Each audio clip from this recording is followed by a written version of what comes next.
Halo, selamat sore pemirsa. Demikian tadi berita pilihan Anyu Sore bersama saya Diandra Mukni. Kita awali Anyu Sore hari ini dengan informasi. Presiden Iran Masoud Pezeshkian mengungkapkan telah mencapai kemenangan atas Israel.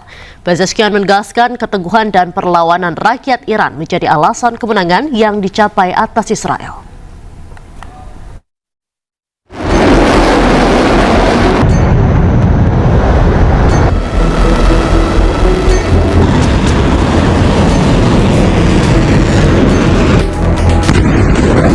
What?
Pemirsa, Presiden Iran Masoud Pezeshkian mengungkapkan telah mencapai kemenangan atas Israel. Pezeshkian menegaskan keteguhan dan perlawanan rakyat Iran menjadi alasan kemenangan yang dicapai atas Israel.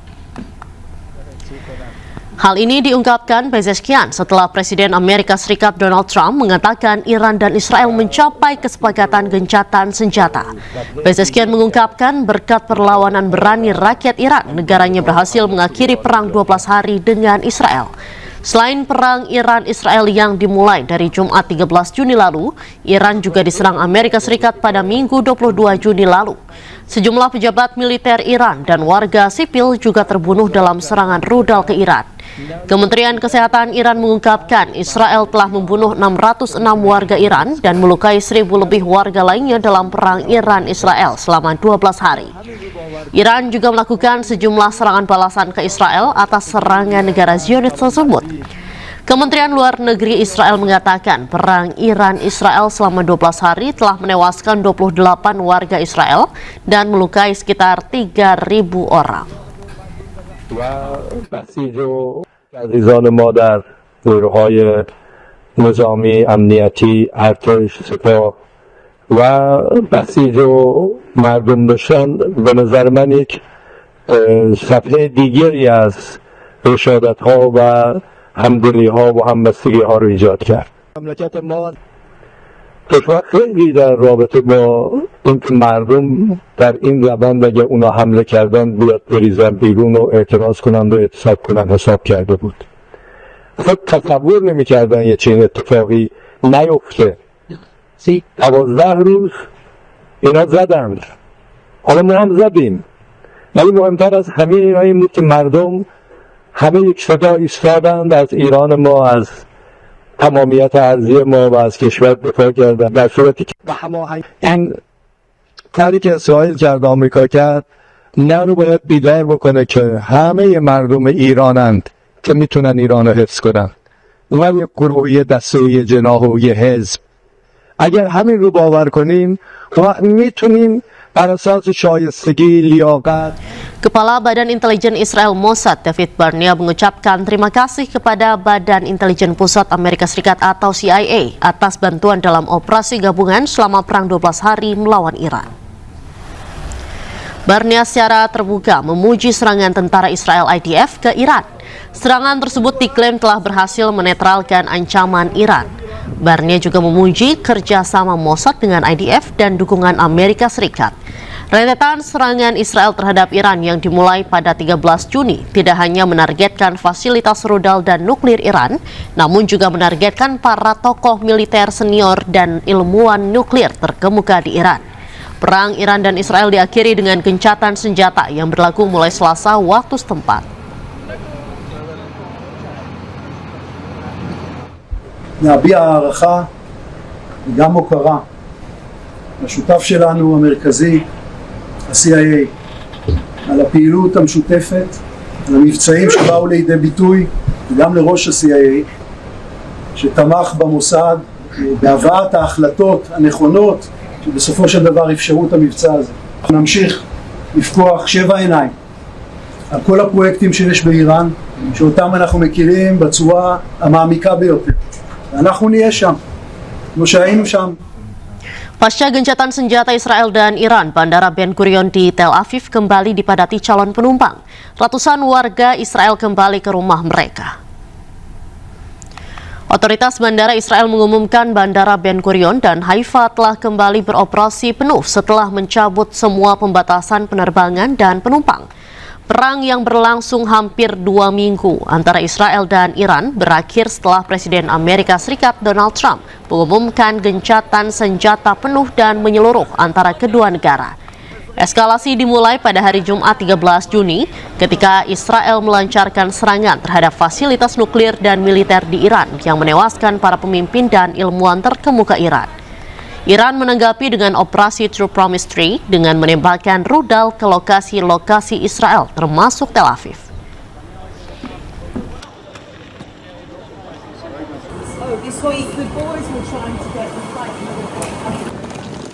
Pemirsa, untuk mengetahui perkembangan evakuasi WNI di Iran, kami telah terhubung dengan perwakilan Perhimpunan Pelajar Indonesia di Iran, Redi Irawan. Selamat sore, Mas Redi. Waktu Indonesia.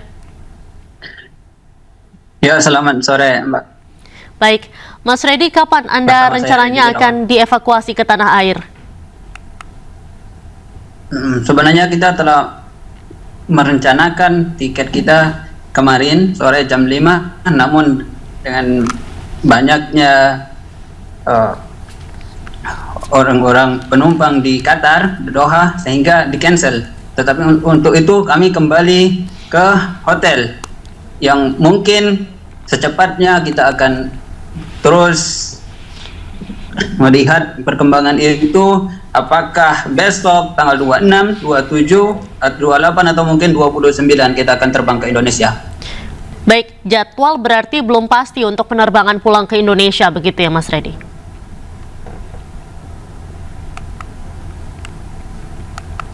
Mas Redi?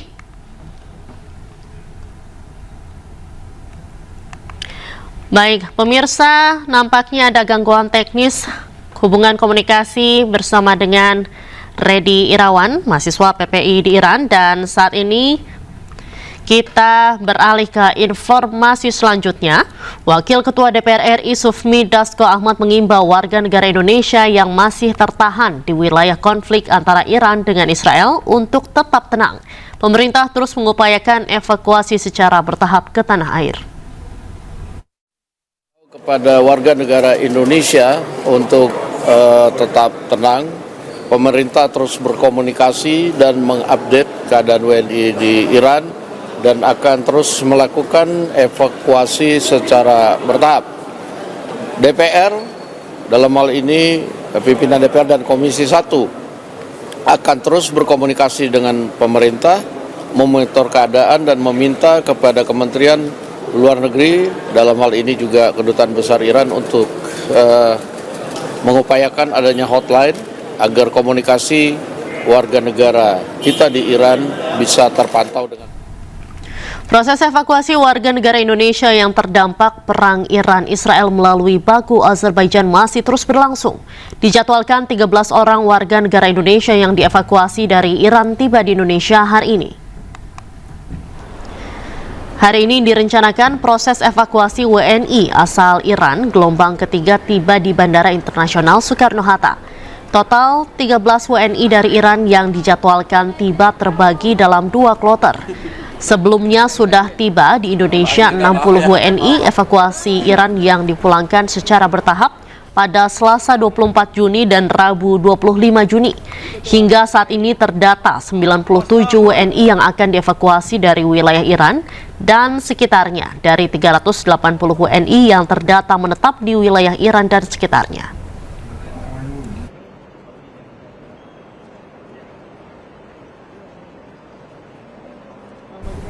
Pemirsa, untuk kembali mengetahui perkembangan evakuasi WNI di Iran, kami telah kembali terhubung dengan perwakilan Perhimpunan Pelajar Indonesia di Iran, Redi Irawan. Selamat sore waktu Indonesia, Mas Redi. Ya, selamat sore, Mbak.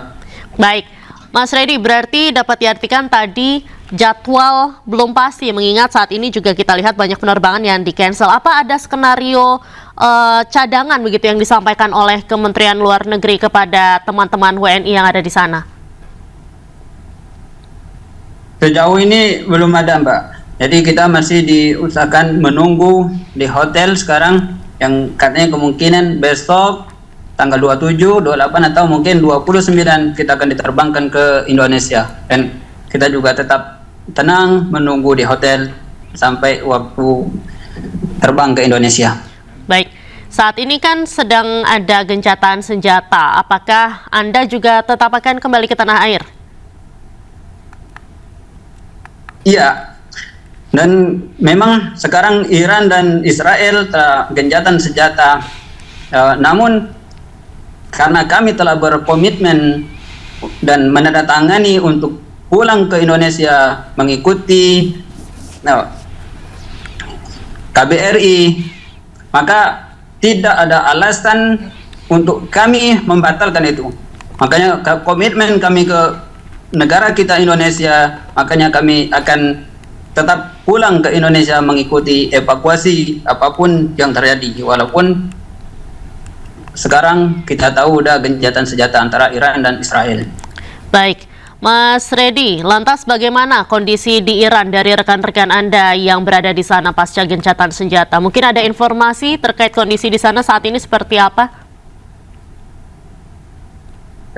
Ya, saya telah menghubungi dosen saya yang berada di Iran, di kota Tehran, dan mahasiswa yang berada di Qum, dan bahkan teman-teman saya orang Iran asli yang berada di daerah Ahwaz, tentang bagaimana kondisi Iran setelah gencatan senjata ini. Nah, menariknya, Mbak, Iran telah mengumumkan kemenangan dari perperangan ini, dan kita lihat di Iran untuk memeriahkan kemenangan ini, mereka misalnya ada beberapa tempat-tempat rekreasi, tempat-tempat ini semuanya digratiskan. Bahkan bus-bus di dalam kota, misalnya di dalam Qum, semua pelajar yang dulu kami sering menaiki bus itu ke kampus dari asrama, semuanya digratiskan. Baik. Ya, silakan Mas Redi. Dan sekarang benar-benar perang itu telah dimenangkan oleh Iran. Dan memang sejauh pengamatan kami juga ketika masih berada di Iran, semua rudal-rudal Israel benar-benar masih di dalam sistem pertahanan udara Iran yang memang sangat canggih menurut saya. Dan saya juga menyaksikan itu pada Fangi Iran. Baik, Mas Redi, mungkin ada pesan-pesan yang ingin disampaikan kepada keluarga yang saat ini masih menunggu di Indonesia? Ya, insya Allah untuk mama saya, ayah saya, dan keluarga saya yang sudah menunggu saya di Indonesia, insya Allah saya akan segera pulang dengan selamat. Dan saya berterima kasih kepada KBRI dan kepada Atase Pertahanan di Tehran yang telah sangat melindungi warga Indonesia di Iran dalam keadaan seperti yang kemarin. Insya Allah saya akan Baik, insya Allah. dengan selamat. Insya Allah selalu selamat Mas Redi. Terima kasih sudah bergabung bersama dengan iNews sore hari ini. Mas Redi tetap berhati-hati dan salam sehat selalu. Setelah sepakati gencatan senjata dengan Iran, Israel malah kembali menyerang Gaza. 80 orang dilaporkan meninggal dunia. Informasi selengkapnya kami hadirkan usai jeda, tetaplah di iNews sore.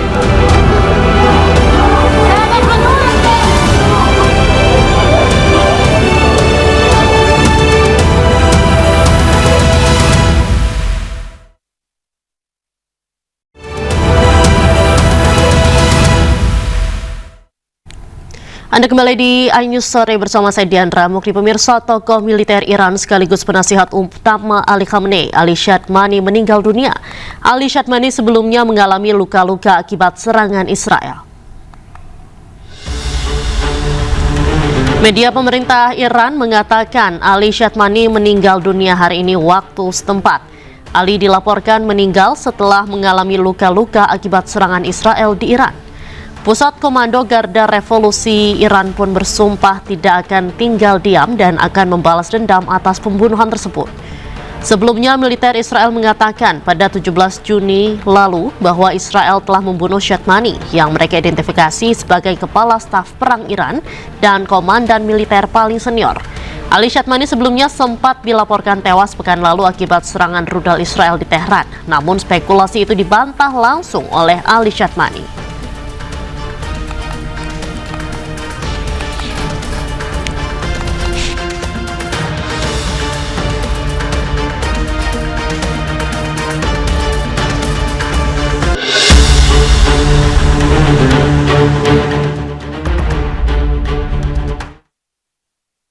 Sempat tertahan di Jeddah itu nggak ya Mas? Bukan. Langsung. Jadi dari perjalanan dari Baku sampai ada ke Jakarta semua lancar nggak? Alhamdulillah lancar. Apa terdampak sama penutupan Tidak. udara itu? Tidak. Jadi kita dibagi jadi 9 kloter. Itu tanggal 23 itu 3 kloter. Tanggal 24 3 kloter, tanggal 25 kita ini 3 kloter. Itu ada masing-masing hari itu ada yang naik Qatar Garuda, ada yang naik Qatar, ada yang naik Turki. Kebetulan yang Qatar itu lancar, Qatar Garuda agak tersendat karena pesawatnya ada yang cancel, jadi menumpuk penumpangnya. Sampai sekarang ada sekitar 24 dari teman kami yang ada di sana masih di Baku menunggu flight selanjutnya. Pak, selama situasi di Iran itu sendiri gimana Pak? Ini apakah mencekam begitu atau seperti di Iran ya?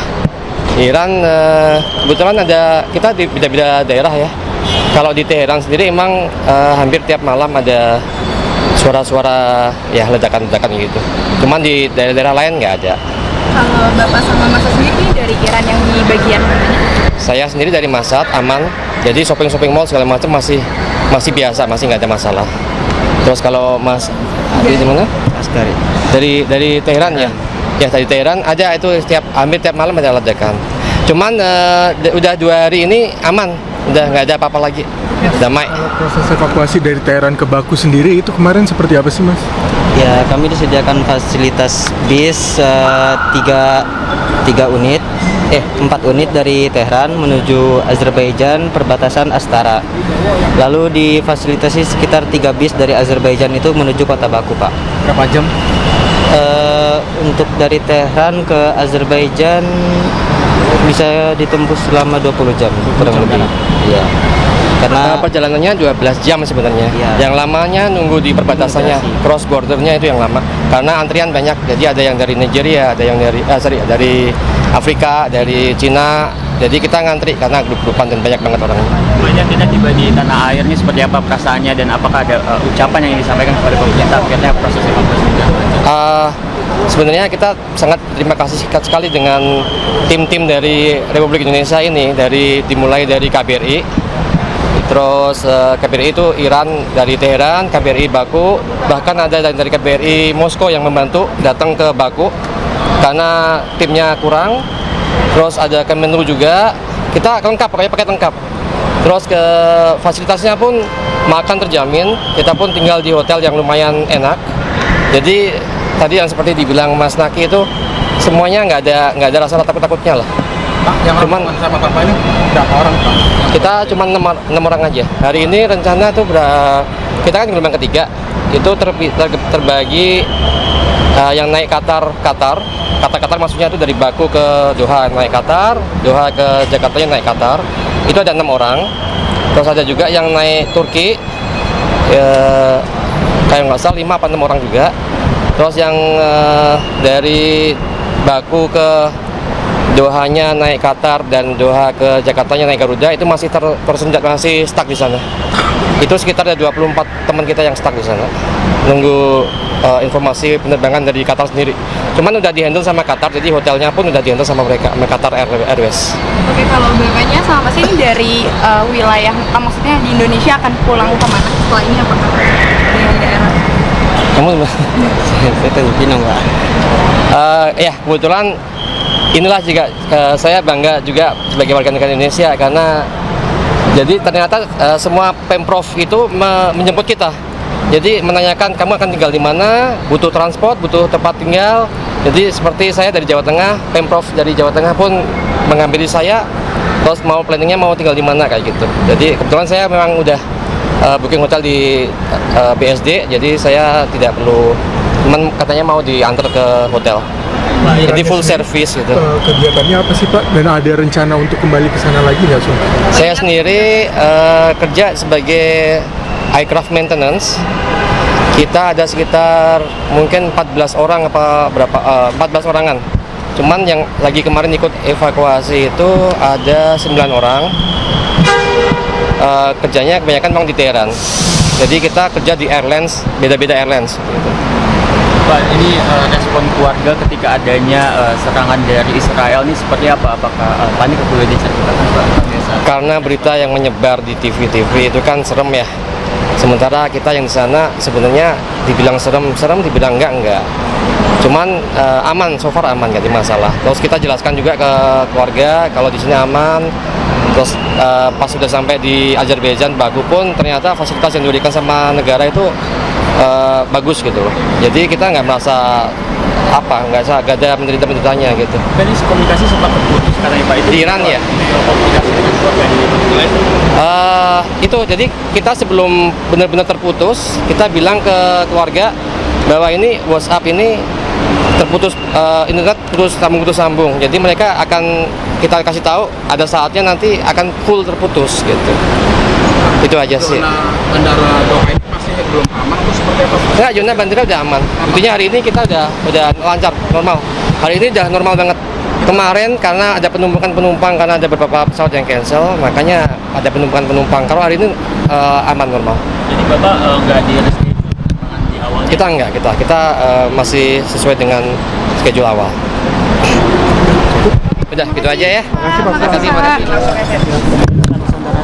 Tadi baru saja pernyataan dari salah satu WNI, Kuat Wibowo, yang menyatakan di merupakan WNI yang berasal dari Iran tinggal di kota Mashhad, di mana dia menjelaskan dan menceritakan perjalanannya dari Iran menuju Azerbaijan. Pemirsa, gelombang ketiga kepulangan WNI dari Iran sudah tiba sore hari ini. Untuk mengetahui situasi terkini, kami telah terhubung dengan jurnalis Ainus Hadisti Nur Arifah di Bandara Soekarno-Hatta, Tangerang, Banten. Selamat sore Hadisti, bagaimana suasana saat ini di sana? Pukul berapa tadi tepatnya para WNI yang dari Iran tiba di Bandara Soekarno-Hatta?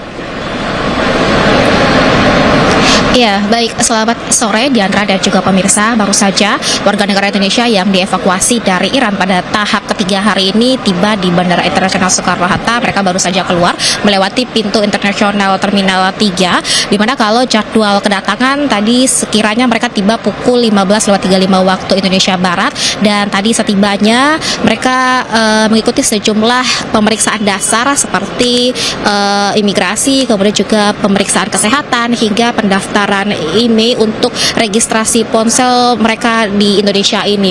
Dan dari informasi yang kami terima dan juga yang kami lihat tadi, mayoritas kedatangan WNI ini ada sebanyak 6 orang, terdiri dari 5 laki-laki dan 1 orang perempuan yang didominasi oleh mahasiswa, kemudian juga pekerja imigran hingga keluarga dari KBRI.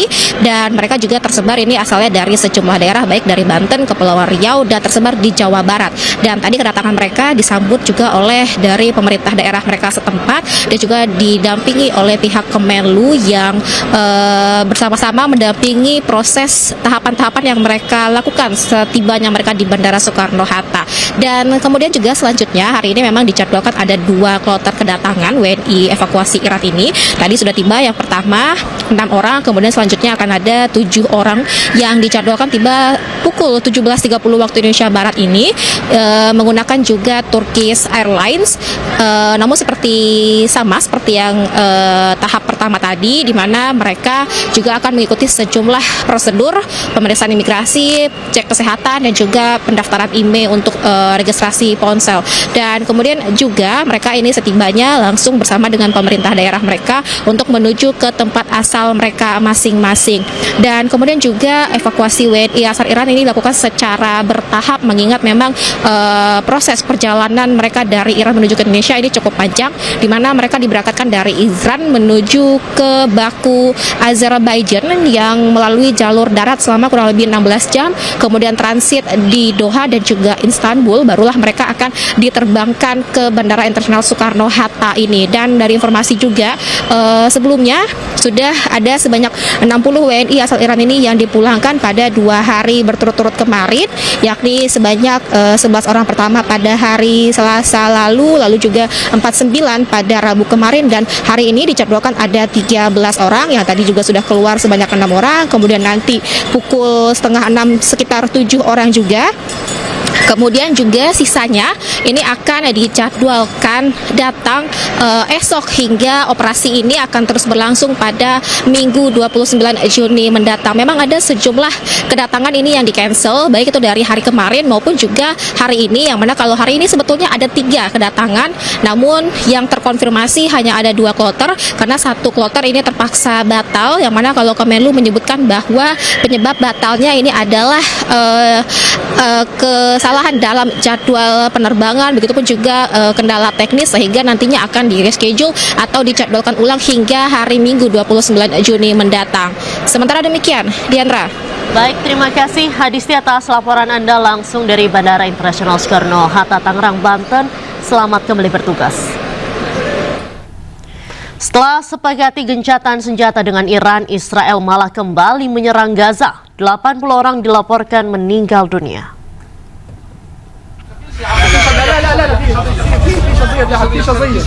Seorang anak Gaza menjadi korban kekejian tentara Israel. Dibawa menggunakan ambulans, tubuh anak ini penuh luka.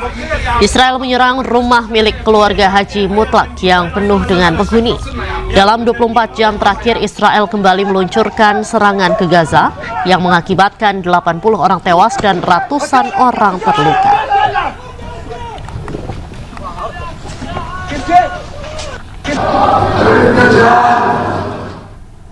20 warga Gaza Palestina tewas setelah tentara Israel melepaskan tembakan saat warga menunggu bantuan kemanusiaan. Tentara Israel menargetkan warga sipil Palestina yang kelaparan. Korban yang berusaha mendapatkan makanan tewas ditembaki tentara Israel, sementara lebih dari 200 lainnya terluka. Tentara Israel menembaki warga sipil saat menunggu di dekat titik distribusi bantuan di koridor Netzarim, Gaza Tengah. Sementara Rumah Sakit Al-Auda mengonfirmasi bahwa mereka telah menerima 146 orang yang terluka, termasuk 62 orang yang kritis akibat tembakan Israel.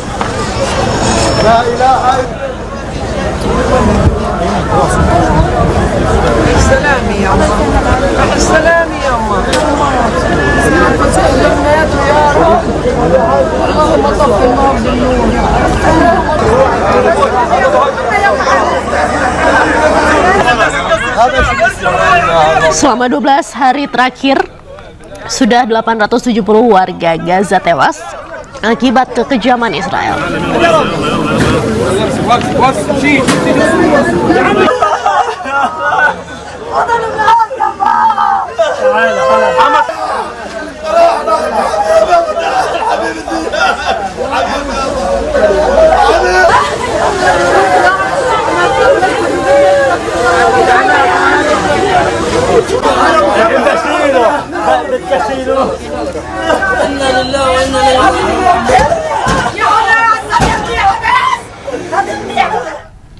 Unjuk rasa memprotes dugaan peran Belanda dalam memasok suku cadang jet tempur F-35 ke Israel, berujung kericuhan dan penangkapan terhadap sejumlah aktivis pro-Palestina.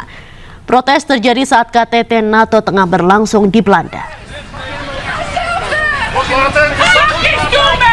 Ketegangan meningkat saat polisi menghalangi pengunjuk rasa yang mendekati gedung pemerintah di Rotterdam, Belanda pada hari Selasa.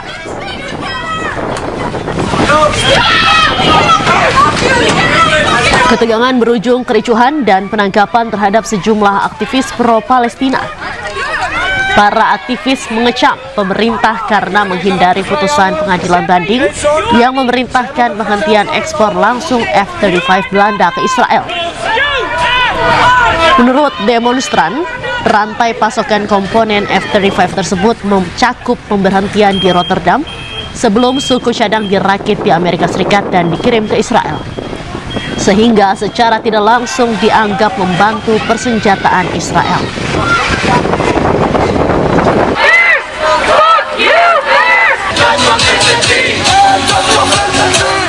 Sekjen PD Perjuangan Hasto Kristianto menjalani pemeriksaan sebagai terdakwa dalam kasus dugaan suap pergantian antar waktu dan perintangan penyidikan Harun Masiku. Informasi selengkapnya kami hadirkan usai jeda, tetaplah di Ayu Story.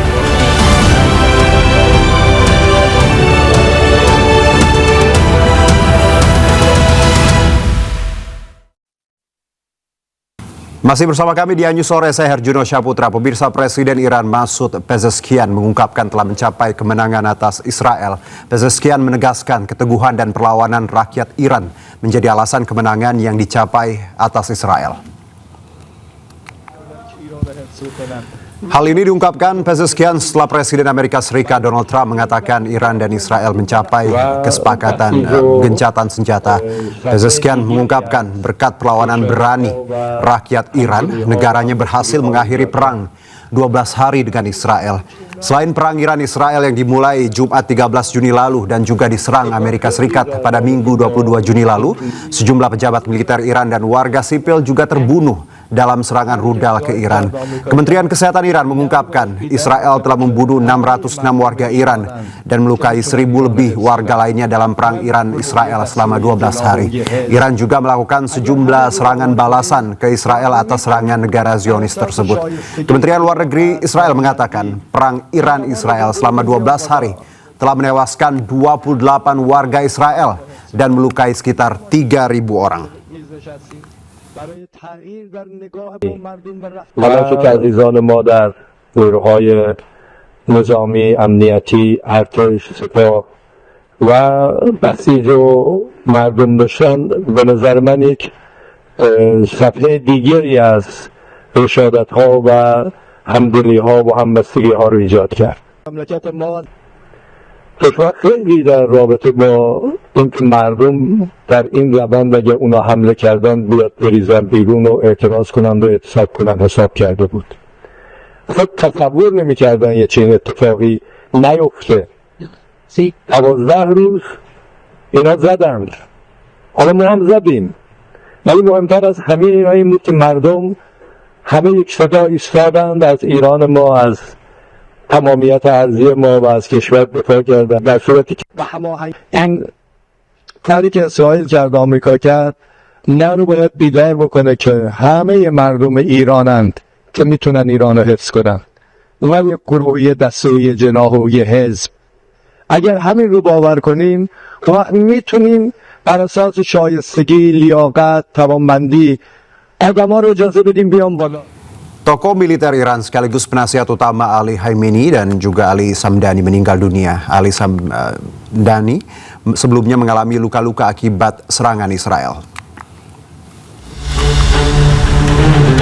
Media pemerintah Iran mengatakan Ali Sadmani meninggal dunia hari ini waktu setempat. Ali dilaporkan meninggal setelah mengalami luka-luka akibat serangan Israel di Iran.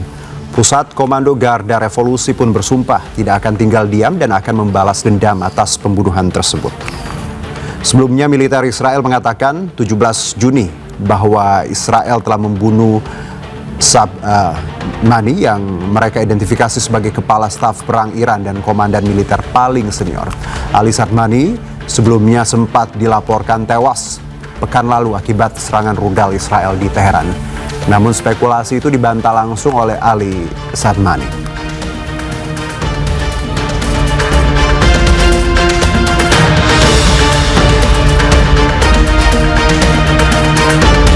Kepala Badan Intelijen Israel Mossad David Barnea mengucapkan terima kasih kepada Badan Intelijen Pusat Amerika Serikat atau CIA atas bantuan dalam operasi gabungan selama perang 12 hari melawan Iran.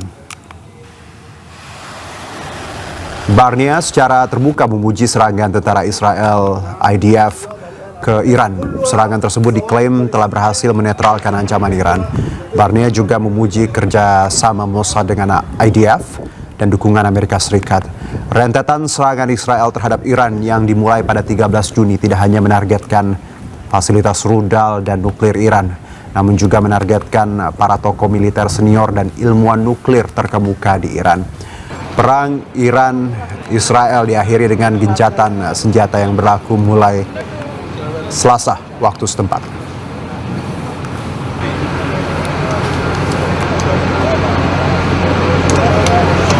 אני רוצה להביע הערכה וגם הוקרה לשותף שלנו המרכזי, ה-CIA, על הפעילות המשותפת, על המבצעים שבאו לידי ביטוי, וגם לראש ה-CIA, שתמך במוסד בהבאת ההחלטות הנכונות שבסופו של דבר אפשרו את המבצע הזה. אנחנו נמשיך לפקוח 7 עיניים על כל הפרויקטים שיש באיראן, שאותם אנחנו מכירים בצורה המעמיקה ביותר. ואנחנו נהיה שם, כמו שהיינו שם עד עכשיו. Pasca gencatan senjata Israel dan Iran, Bandara Ben Gurion di Tel Aviv kembali dipadati calon penumpang. Ratusan warga Israel kembali ke rumah mereka. Otoritas Bandara Israel mengumumkan Bandara Ben Gurion dan Haifa telah kembali beroperasi penuh setelah mencabut semua pembatasan penerbangan dan penumpang. Perang yang berlangsung hampir 2 minggu antara Iran dan Israel berakhir setelah Presiden Amerika Serikat Donald Trump mengumumkan gencatan senjata penuh dan menyeluruh antara kedua negara. Eskalasi dimulai pada Jumat 13 Juni ketika Israel melancarkan serangan terhadap fasilitas nuklir dan militer di Iran yang menewaskan para pemimpin dan ilmuwan terkemuka Iran. Dan Iran menanggapi dengan operasi True Promise 3 dengan menembakkan rudal ke lokasi-lokasi Israel termasuk Tel Aviv.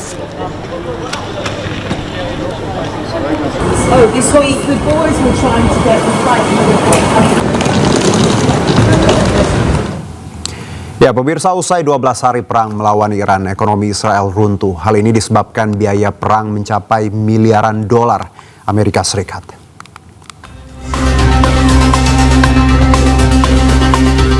Ekonomi Israel menanggung harga dari konflik 12 hari dengan Iran karena biaya perang mencapai miliaran dolar Amerika Serikat. Israel menghabiskan sekitar 5 miliar dolar Amerika Serikat pada minggu pertama serangan terhadap Iran. Sementara biaya harian perang mencapai 725 juta dolar Amerika Serikat. Nasir Abdul Karim, asisten profesor keuangan di Universitas Amerika Palestina menyampaikan, serangan ini tidak hanya berdampak langsung pada pengeluaran militer Israel, tetapi juga aktivitas produksi Israel. Secara langsung dan tidak langsung, perang melawan Iran bisa merugikan Israel hingga 20 miliar dolar Amerika Serikat. Defisit anggaran Israel diperkirakan akan meningkat sebesar 6% dan pembayaran kompensasi kepada warga yang terdampak akan semakin memperburuk keuangan publik Israel. Diketahui jumlah warga Israel yang mengungsi dari rumah mereka pada minggu pertama melebihi 10.000 orang.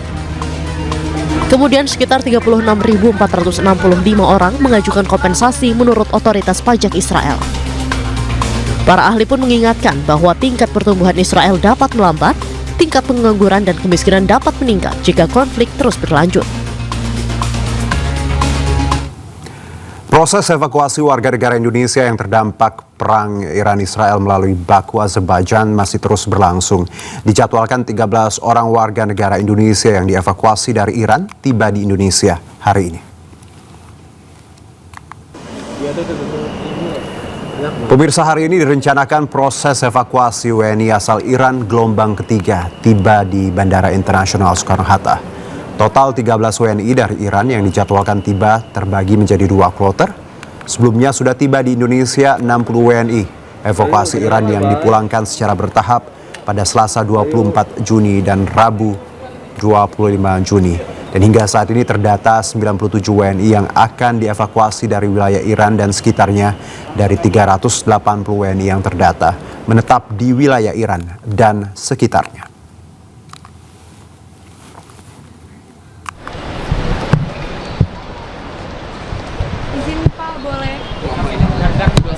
Secara langsung dari perwakilan warga negara Indonesia yang sebanyak pernyataan dari salah satu WNI Kuat Ribo. Rencananya gelombang ketiga kepulangan WNI dari Iran akan tiba sore ini, dan untuk mengetahui situasi terkini kami terhubung dengan rekan Hadisti Nur Arifa di Bandara Soekarno-Hatta, Tangerang, Banten. Hadisti, ya silakan dengan laporan Anda. Ya baik, selamat sore Juno dan juga pemirsa. Betul bahwa hari ini gelombang ketiga evakuasi warga negara Indonesia asal Iran tiba di Bandara Internasional Soekarno-Hatta. Ada 2 kloter hari ini yang tiba. Kloter pertama tadi sudah mendarat pada pukul 15.35 waktu Indonesia Barat. Sebanyak 6 orang menggunakan maskapai Qatar Airways. Kemudian juga kloter kedua sudah mendarat juga pada pukul 17.35 waktu Indonesia Barat. Sebanyak 7 orang menggunakan Turkish Airlines. Namun tadi yang sudah keluar dari Terminal 3 Internasional Soekarno-Hatta ini adalah kloter pertama yang mendarat pada pukul 15.35 waktu Indonesia Barat. Ada 6 orang terdiri dari 5 laki-laki dan 1 orang perempuan yang mana didominasi oleh mahasiswa dan juga pekerja yang berada di Iran ini. Kemudian juga tadi dari informasi yang kami terima dan kami pantau, pihak Pemda dan juga Kemenlu sudah tiba untuk menyambut serta mendampingi tahapan-tahapan atau proses yang harus mereka jalani setibanya mereka di Bandara Internasional Soekarno-Hatta ini, di mana setibanya mereka ini ada sejumlah pemeriksaan dasar seperti imigrasi, kemudian juga pemeriksaan kesehatan hingga pendaftaran IMEI untuk registrasi ponsel mereka di Indonesia ini. Dan mereka tadi ini rata-rata berasal dari daerah Jawa Tengah, kemudian juga Banten, Kepulauan Riau, dan tersebar di Jawa Barat, di mana sudah hadir Pemda masing-masing daerah untuk mendampingi dan mengawal mereka dari Bandara Internasional Soekarno-Hatta ini menuju ke daerah mereka masing-masing. Dan saat ini kami juga masih menunggu keluarnya warga negara Indonesia dari Iran sebanyak 7 orang yang juga sudah mendarat pada kloter kedua, di mana mereka saat ini tengah melakukan tahapan-tahapan ataupun juga proses yang saya sebutkan tadi, dan rencananya ini akan memakan waktu sekitar 2 jam lamanya. Dan dari informasi yang kami terima memang tahapan evakuasi ini dilakukan secara bertahap, di mana untuk prosesnya ini cukup panjang. Perjalanan mereka dari Iran menuju ke Indonesia ini, di mana mereka diberangkatkan dari Iran menuju ke Baku, Azerbaijan ini selama 16 jam melalui jalur darat. Kemudian mereka akan transit di Doha dan juga Istanbul, barulah mereka akan diterbangkan ke Bandara Internasional Soekarno-Hatta ini. Dan kalau di hari sebelumnya ataupun juga pada hari ini memang ada juga penerbangan yang dibatalkan atau di-cancel, di mana adanya kendala jadwal penerbangan sehingga akan dicadwalkan ulang, yang mana proses operasi evakuasi WNI asal Iran ini akan masih terus berlangsung hingga Minggu 29 Juni mendatang. Juno. Baik Hadisti, kloter ketiga ini tadi ada 2 kloter di gelombang ketiga ini. Terima kasih Hadisti atas laporan Anda, selamat bertugas kembali. Dan pemirsa, Wakil Ketua DPR RI Sufmi Dasko Ahmad menghimbau warga negara Indonesia yang masih tertahan di wilayah konflik antara Iran dengan Israel untuk tetap tenang. Pemerintah terus mengupayakan evakuasi secara bertahap ke tanah air. Kepada warga negara Indonesia untuk tetap tenang, pemerintah terus berkomunikasi dan mengupdate keadaan WNI di Iran dan akan terus melakukan evakuasi secara bertahap. DPR dalam hal ini pimpinan DPR dan Komisi 1 akan terus berkomunikasi dengan pemerintah memonitor keadaan dan meminta kepada Kementerian Luar Negeri, dalam hal ini juga Kedutaan Besar Iran, untuk mengupayakan adanya hotline agar komunikasi warga negara kita di Iran bisa terpantau dengan baik. Demikian. Ridwan Kamil mengajukan gugatan balik terhadap Lisa Mariana sebesar 105 miliar rupiah karena menderita kerugian material dan imaterial. Informasi lengkapnya sesaat lagi.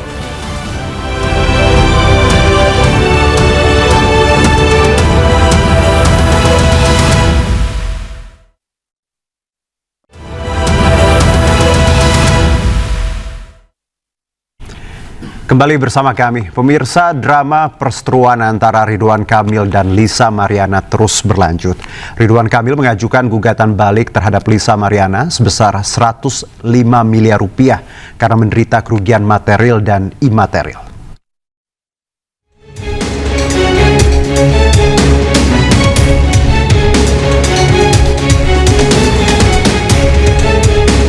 Perseteruan antara mantan Gubernur Jawa Barat Ridwan Kamil dengan selebgram Lisa Mariana memasuki babak baru. Ridwan Kamil melalui kuasa hukum mengajukan gugatan balik terhadap Lisa Mariana. Tak tanggung-tanggung, Ridwan Kamil menuntut Lisa Mariana sebesar 105 miliar rupiah. Besaran tuntutan tersebut dinilai layak karena RK mengaku menderita kerugian material dan imaterial. Kerugian material antara lain tidak dapat melakukan pekerjaan selama proses sidang berlangsung, sementara kerugian imaterial, reputasi RK sebagai tokoh nasional tercoreng dengan adanya kasus tersebut.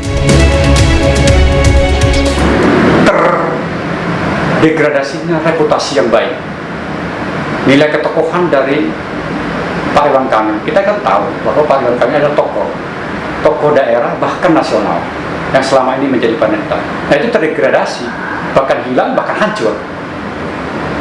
Dan kedua, hubungan keharmonisan dan harga diri yang hancur dan nilai-nilai kehormatan yang sudah hilang. Dari siapa? Dari keluarga inti, dari keluarga besar, bahkan hilangnya keharmonisan dalam hubungan suami istri di dalam perkawinan mereka. Sebelumnya Ridwan Kamil dan Lisa Mariana sudah menjalani sidang pembacaan pokok gugatan. Sidang akan dilanjutkan pada hari Rabu pekan depan. Dari Bandung, Jawa Barat, Yanuar Candika, iNews melaporkan.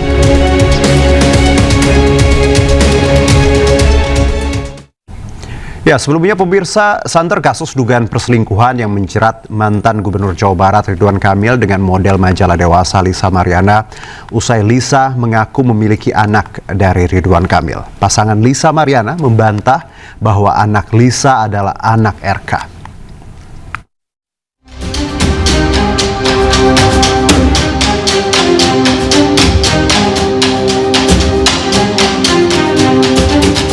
Kasus dugaan perselingkuhan mantan Gubernur Jawa Barat Ridwan Kamil dengan Lisa Mariana menghebohkan jagat maya akhir Maret lalu. Dalam beberapa keterangannya di media sosial, model Lisa Mariana mengaku berpacaran dengan RK dan bahkan memiliki anak dari mantan Gubernur Jawa Barat tersebut. Tak lama setelah menjadi perbincangan publik, Lisa Mariana pun muncul. Dengan mengejutkan, Lisa mengaku mempunyai anak dari RK. Kronologis kenal sama Pak RK itu saya dikenalkan oleh AA. Ya, dikenalkan oleh AA, berlanjut ke medsos dan Pak RK sendiri yang men-DM saya di Instagram. Ini tahun berapa? Awal 2021 di bulan Mei. Tak hanya itu, Lisa Mariana bahkan menyebut mendapatkan uang 100 juta rupiah dari Ridwan Kamil untuk menggugurkan kandungannya. Menggugurkan, jadi dikirim berupa paket obat-obatan COVID, kan saat itu kan COVID ya. Kalau dipotong. Isinya uang, di bawahnya uang. Ya, sekitar 100 juta. Ini uang untuk menggugurkan.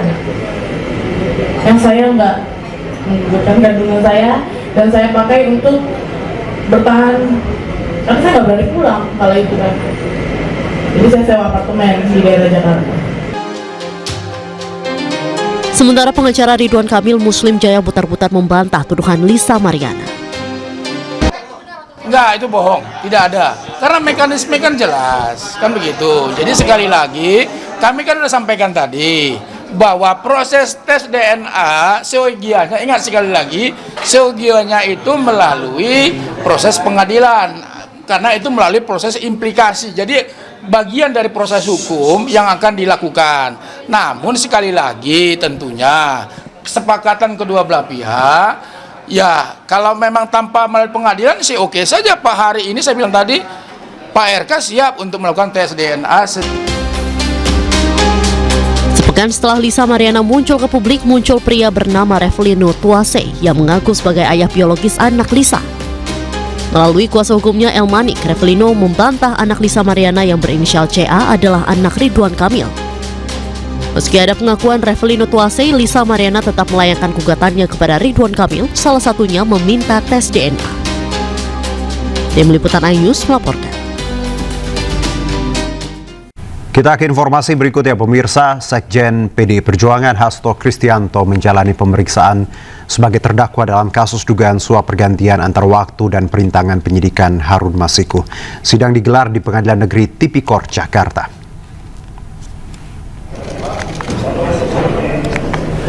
Hasto Kristianto tiba di Pengadilan Negeri Tindak Pidana Korupsi Jakarta dengan pengawalan ketat dari petugas. Dalam sidang kali ini, Hasto diperiksa sebagai terdakwa dalam kasus dugaan suap pergantian antar waktu dan perintangan penyidikan yang menyeret nama Harun Masiku. Sidang Hasto juga dihadiri sejumlah kader PDIP seperti Ganjar Pranowo dan Jarod Saiful Hidayat hingga Krisdayanti. Hasto didakwa menyuap mantan Komisioner KPU Wahyu Setiawan untuk menetapkan Harun Masiku sebagai anggota DPR periode 2019-2024. Hasto juga disebut-sebut memerintahkan Harun Masiku untuk menenggelamkan ponselnya agar tidak terlacak KPK. Saja, oke, thanks. Yang itu ditenggelamkan saja, tidak usah mikir sayang dan lain-lain. Gitu ya. Saudara nggak tahu ini, nggak pernah ngirim. Ya, saya tidak tahu terhadap percakapan ini, tahu di persidangan ini, karena pada saat itu juga saya sedang ada acara hari lahir Bung Karno. Oke.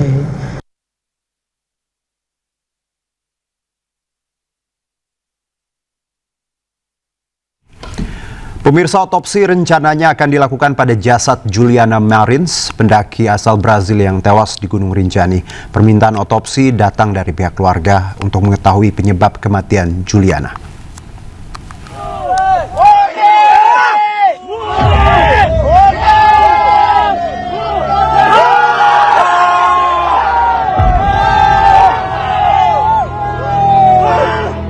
Jenazah pendaki asal Brazil, Juliana Marins, yang tewas saat mendaki Gunung Rinjani telah dievakuasi. Rencananya, jenazah akan segera diotopsi di Rumah Sakit Bayangkara. Permintaan otopsi datang dari keluarga Juliana untuk mengetahui penyebab kematian Juliana di Gunung Rinjani. Sebelumnya, evakuasi jasad Juliana berlangsung dramatis karena terkendala cuaca. Korban dievakuasi tim SAR gabungan dari kedalaman 600 meter. Jenazah korban ditandu menyusuri rute pendakian menuju posko Sembalun, kemudian dibawa ke Rumah Sakit Bayangkara Polda Nusa Tenggara Barat. Juliana terperosok ketika mendaki Gunung Rinjani. Posisi korban terdeteksi melalui pantauan udara drone thermal. Selama 3 hari, petugas sempat kesulitan melakukan evakuasi karena medan yang terjal dan cuaca yang ekstrim. Tim Liputan iNews melaporkan.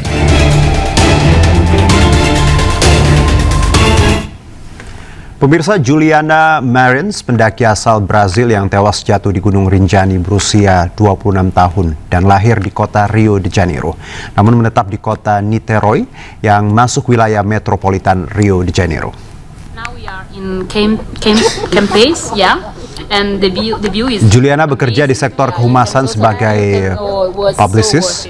Juliana merupakan lulusan periklanan dan publisitas dari Universitas Federal Rio de Janeiro. Juliana juga seorang penjelajah dan petualang. Ia telah melakukan perjalanan ransel atau backpacker keliling Asia sejak Februari 2025. Negara yang pernah dikunjungi Juliana diantaranya Filipina, Vietnam, dan Thailand sebelum tiba di Indonesia. Juliana mendokumentasikan perjalanannya di media sosial. Great. Instagram pribadi Presiden Prabowo Subianto diserbu netizen Brazil pasca meninggalnya Juliana di Gunung Rinjani. Mereka kecewa karena pemerintah Indonesia dinilai tidak efektif dalam proses evakuasi Juliana.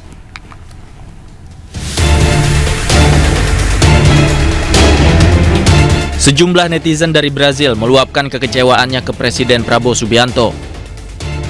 Mereka menyesalkan tim SAR Indonesia yang lalai dan tidak memberikan makan dan minum selama korban menunggu proses evakuasi. Ini adalah komentar warganet Brazil yang meramaikan Instagram milik Presiden Prabowo Subianto.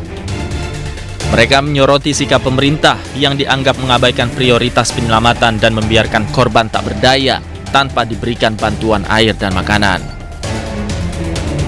DPR menyoroti hal serupa dan telah memerintahkan komisi terkait untuk memberikan masukan pada pemerintah tentang apa yang terjadi di Gunung Rinjani.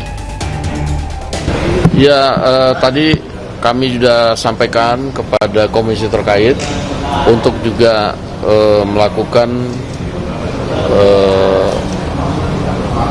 kunjungan atau juga evaluasi dan memberikan masukan kepada pemerintah tentang hal yang terjadi di Rinjani.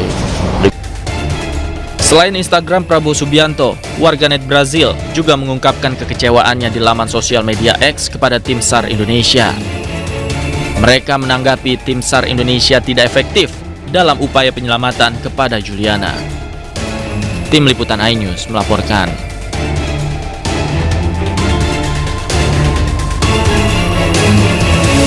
Kita beralih ke informasi lain, pemirsa. Kepadatan penumpang terjadi di stasiun Jember, Jawa Timur. Lonjakan jumlah penumpang bertepatan dengan libur panjang 1 Muharram hingga hari Minggu mendatang. Stasiun Jember dipenuhi oleh penumpang kereta api yang berangkat dan tiba dari berbagai wilayah. Masyarakat memanfaatkan libur panjang 1 Muharram untuk bepergian. Jumlah penumpang meningkat hingga 10.000 penumpang. Peningkatan jumlah penumpang diprediksi masih akan terjadi hingga hari Minggu mendatang. Untuk mengantisipasi lonjakan penumpang, PT KAI Daop 9 menambah kereta api tambahan.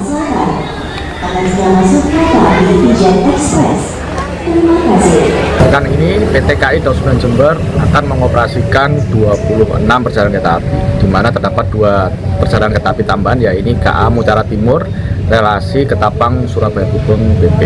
Selanjutnya, berdasarkan data pada siang hari ini, penumpang yang akan berangkat dari wilayah Daop 9 Jember mencapai kurang lebih 9.500 penumpang. Jumlah tersebut masih akan terus bertambah mengingat masih terdapat perjalanan kereta api hingga malam hari.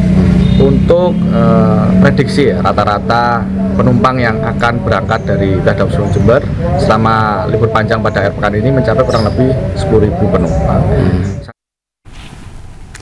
Kawasan Malioboro, Yogyakarta dipadati ribuan wisatawan yang datang dari berbagai daerah saat libur panjang bertepatan Tahun Baru Islam 1 Muharram. Selain menikmati suasana Malioboro, mereka juga berbelanja pernak-pernik khas Jogja untuk oleh-oleh. Ribuan wisatawan ini memadati kawasan Malioboro saat momen libur panjang bertepatan Tahun Baru Islam 1 Muharram. Mereka mengunjungi Malioboro untuk bersuah foto di beberapa lokasi ikonik kawasan Malioboro. Beberapa wisatawan juga nampak berbelanja oleh-oleh.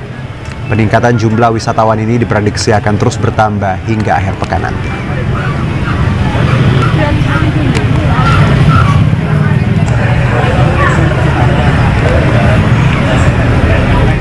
Dan langsung saya ajak Anda pemirsa untuk mengetahui situasi terkini di Malioboro, kira-kira seperti apa. Ada rekan Gali Wisma langsung dari Jalan Malioboro, Yogyakarta.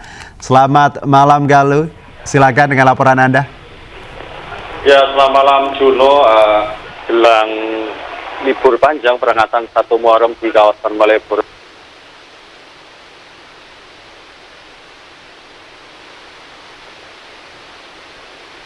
hari ini wisatawan mulai berdatangan di kawasan Malioboro untuk menikmati suasana malam di Malioboro. Bisa saya gambarkan langsung suasana malam di kawasan Malioboro malam hari ini mulai ramai dipadati oleh wisatawan.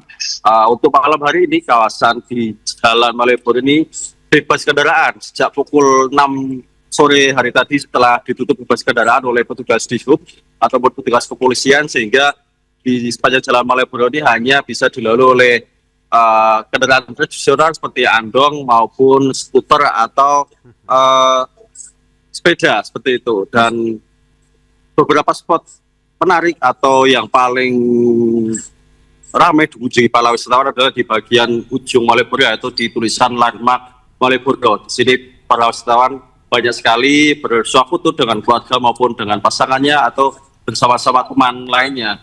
Selain itu juga selain bersuah foto, para wisatawan juga tanpa berbelanja oleh-oleh di beberapa titik. Salah satunya adalah kawasan di mana ada penjual oleh-oleh seperti bakpia ataupun jajanan lainnya seperti itu, Juno. Baik, Gali. Baik Gali, kalau tadi Anda lihat cukup ramai malam ini, bagaimana pengamanan? Apakah ada pengalian arus atau mungkin car free night, beberapa ruas ditutup seperti itu, Gali? Ya, Gali? Jadi saya kurang begitu mendengar suara Gali, Anda. ada keamanan khusus ya, proses keamanan khusus yang Anda lihat karena kita tahu ini adalah libur akhir pekan yang cukup panjang di sana. Ya, untuk keamanan khusus di momen libur panjang ini memang tidak dipersiapkan seperti pada libur panjang sebelumnya. Namun memang untuk malam hari ini petugas Dishub hanya mengamankan di mana jalan masuk di arah Jalan Malioboro ditutup oleh petugas, sehingga para pengendara atau pengunjung yang menggunakan kendaraan bermotor tidak bisa melalui dan dialihkan ke Jalan Pasar Kembang seperti itu. Baik, jadi memang kawasan Malioboro sendiri seperti kita tahu bahwa setiap ada beberapa malam itu memang ditutup ya untuk kendaraan, jadi dialihkan. Jadi untuk para wisatawan ataupun turis yang ke Jogja yang ingin mengunjungi Malioboro sebaiknya memang menggunakan angkutan umum ya, Gali ya? Ya, diperkirakan menggunakan angkutan umum dan yang bisa masuk kendaraan bermotor hanya Trans Jogja seperti itu, khusus Trans Jogja saja, Juno. Baik, Gali, terima kasih Gali atas laporan Anda. Selamat bertugas kembali. Ya.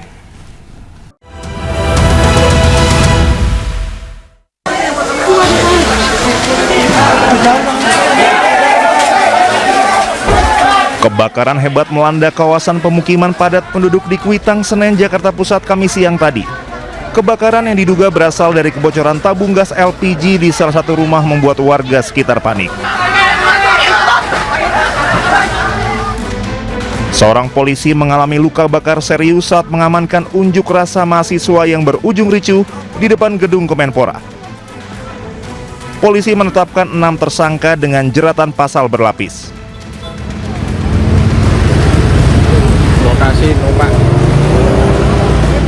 Diduga tidak kuat menanjak, sebuah truk trailer bermuatan kertas seberat lebih dari 40 ton mundur dan terguling di Jalan Solo Semarang Boyolali, Jawa Tengah. Truk kemudian menimpa sebuah minibus hingga ringsek. Polda Metro Jaya mengungkap 1.243 kasus narkoba sejak bulan Mei hingga Juni 2025 dengan barang bukti mencapai 321,5 kg. Dalam pengungkapan ini sebanyak 1.672 orang berhasil ditangkap dan terancam hukuman seumur hidup hingga hukuman mati.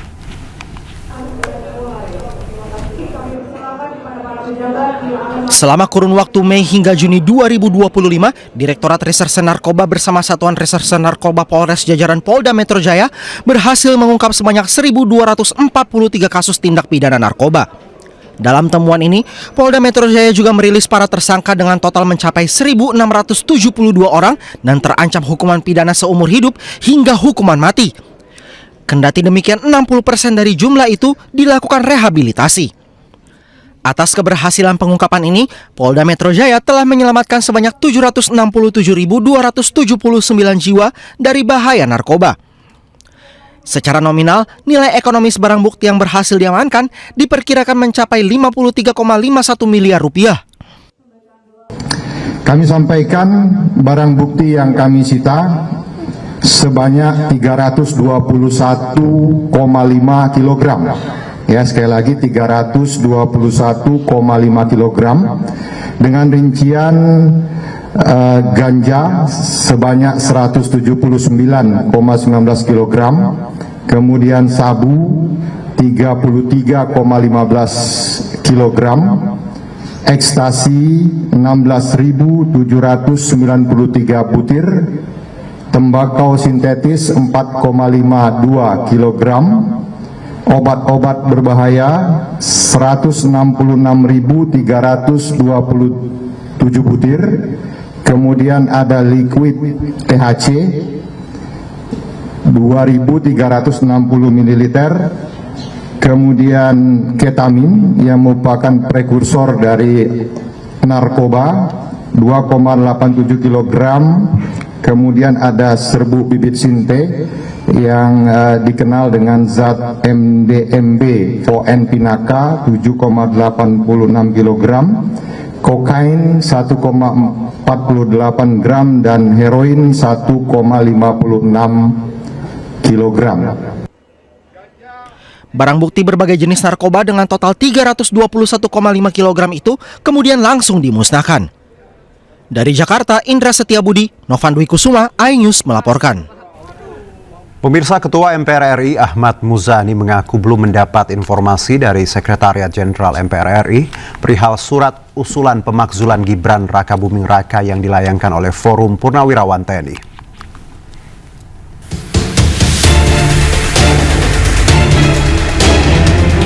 Ahmad Muzani mengatakan Sekjen MPR RI belum melaporkan pada dirinya akan adanya surat usulan pemakzulan Gibran Rakabuming Raka dari jabatan Wakil Presiden. Sekjen Partai Gerindra ini juga tak mengetahui adanya komunikasi antar pimpinan DPR RI, DPD RI, dan MPR RI perihal adanya surat tersebut. Dari Forum Purnawirawan TNI? Terus terang saya belum dapat update dari sekretariat sampai hari ini. Saya belum, teman-teman sekretariat belum melaporkan, saya juga belum menanyakan karena saya baru masuk setelah reses hari ini. Berarti Pak belum ada komunikasi antar pimpinan gitu? Belum. Sebelumnya menurut Jokowi tuntutan tersebut merupakan bagian dari demokrasi. Namun Jokowi juga mengingatkan bahwa Prabowo dan Gibran merupakan satu paket tak terpisahkan. Pemilihan presiden kemarin kan satu paket, bukan sendiri-sendiri. Kayak di Filipina itu sendiri-sendiri. Di kita ini kan satu paket. Jadi tidak bisa menerima presiden tapi tidak menerima presiden. Ya memang mekanismenya seperti itu. Jadi sekali lagi sistem ketatanegaraan kita memiliki mekanisme yang harus diikuti. Forum Purnawirawan Prajurit TNI mengusulkan Gibran Rakabuming Raka untuk dimakzulkan dari jabatan Wapres. Mereka mengajukan surat kepada MPR, DPR, dan DPD agar ketiga lembaga ini mempertimbangkan usulan tersebut. Tim Liputan iNews melaporkan.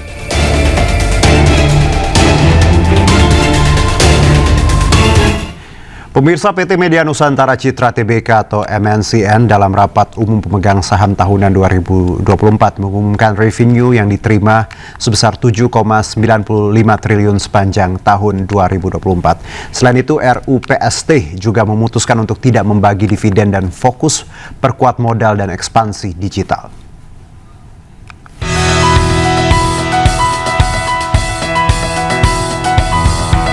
PT Media Nusantara Citra Tbk MNCN menggelar rapat umum pemegang saham tahunan tahun buku 2024 yang berlangsung di MNC Conference Hall iNews Tower, Jakarta.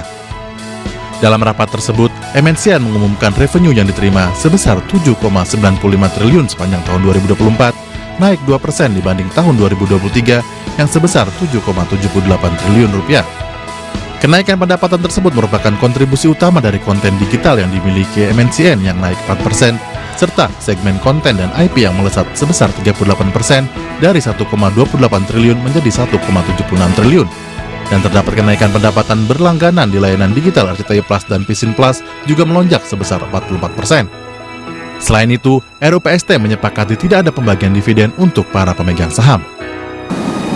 Tidak ada pembagian dividen perseroan untuk tahun buku yang berakhir pada tanggal 31 Desember 2024. I3, sisa keuntungan perseroan akan dibuka sebagai laba ditahan untuk pendanaan yang dibutuhkan dalam rencana strategis perseroan dalam memperkuat permodalan dan pengembangan usaha perseroan di industri media dan hiburan, khususnya dalam bidang digital. Selain itu, Dewan Komisaris juga memberikan wewenang kepada Dewan Direksi untuk menentukan dan melaksanakan pembagian bonus serta menggunakan keuntungan sesuai kebutuhan dan peraturan di bidang pasar modal. Dari Jakarta, Bagus Prasetya Adi, Andri Setiawan, iNews melaporkan. Setelah sepakati gencatan senjata dengan Iran, Israel kembali menyerang Gaza. 80 orang tewas. Informasi lengkapnya usai jeda berikut.